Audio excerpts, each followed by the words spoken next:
এত টেস্টি, ঠিক যেন হালিমের মতো লাগবে। রুটি বা ভাতের সাথে খেতে কিন্তু খুব মজা হয়। খেতে গিয়ে মনে হচ্ছে আমি বাড়িতে বসে হালিম খাচ্ছি, পুরো রেস্টুরেন্টের স্বাদ। চলুন কিভাবে বানালাম সেটাই আপনাদের সাথে শেয়ার করি। হ্যালো এভরিওয়ান, সবাই কেমন আছেন? আশা করি ভালো আছেন। প্রতিদিনের ন্যায় আজও তো রেসিপি শেয়ার করলাম, আর আজকের রেসিপিটা একদম পুরো স্পেশাল হতে চলেছে। এই যে প্রথমে কড়াইতে তেল দিয়ে দিচ্ছি, মানে এখানে কড়াই নয়, আমি নিয়েছি প্রেশার কুকার। তো কুকারের তেল দিয়ে দিলাম পরিমাণ মতো, আর ফোড়ন হিসেবে দিয়ে দিচ্ছি শুকনো লঙ্কা, তেজপাতা আর এলাচ।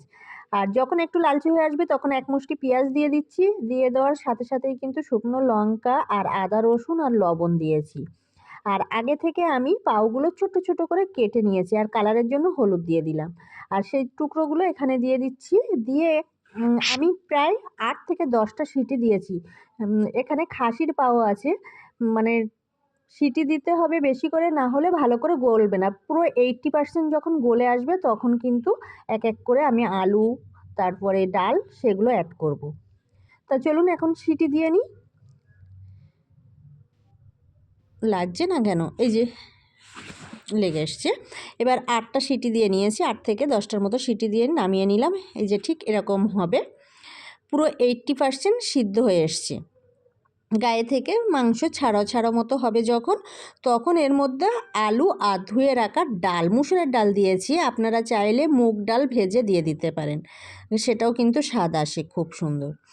তো যাই হোক, এই দিয়ে এবার এখানে যতক্ষণ না তেল ছাড়বে ততক্ষণ কষাতে হবে।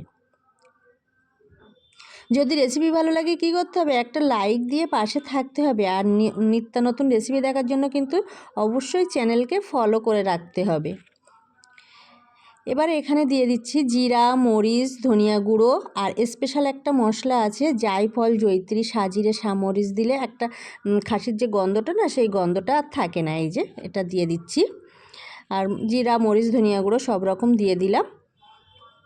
দিয়ে এবার কষিয়ে এখানে এবার অল্প পরিমাণে জল দেব। এই যে কষানো তেল ছাড়ছে, মানে বুঝে নিতে হবে কষানো কমপ্লিট হয়ে এসছে। আর অনবরত নাড়তে হবে, না হলে এই সময় না তলায় লেগে যায়। এবার জল দিয়ে দেব। এখানে আমি 1 গ্লাসের মতো জল দিয়েছি, বেশি জল দিইনি। এবারে আমি এখানে ডাল দেওয়া আছে, আলু দেওয়া আছে, সিদ্ধ হতে আর বেশিক্ষণ লাগবে না। আমি 2টো সিটি দিয়ে নামিয়ে নেব। আর বেশি সিটি দিলে মুসুরের ডাল কিন্তু পুরো ঘেঁচে যাবে, তখন আর খেতে ভালো লাগবে না, একটা যেন ঘনত্বটা বেশি হয়ে যাবে। মাত্র 2টো সিটি দিয়ে সাথে সাথে নামিয়ে নিতে হবে। এই যে 2টো সিটি দিয়ে নামিয়ে নেওয়ার পরে দেখুন কতটা সুন্দর হয়েছে। আর রুটি বা পাউরুটির সাথে কিন্তু, এই ভাতের সাথে কিন্তু খেতে দুর্দান্ত হয়।